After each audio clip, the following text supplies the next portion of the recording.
Soļojam droši un lepni, un šautenes plecos ir mums, un senāju varoņu vārdi nāk līdzi kā mantojums mums.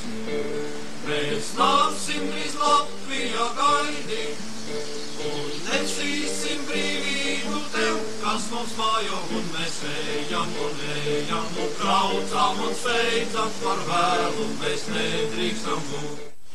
Šī altāra priekšā, šīs vēstures priekšā, šie cilvēki, kuri tika izvesti Sibīrijā, viņi turēja spēku, viņi cerēja un ticēja, ka pienāks viņu atgriešanās brīdis, bet atgriezās nedaudzi.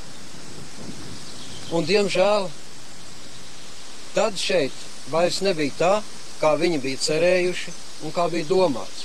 Viss bija savādāk. Mēs atceramies savus varoņus, viņus un visus pārējos, kas deva šos brīvības gadus, kurā mēs varējām, viņi veidoja mūsu Latviju.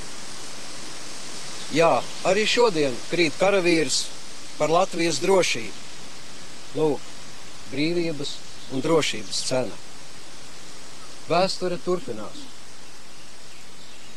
Un es šodien varu apliecināt, ka mūsu nākotne būs drošās rokās.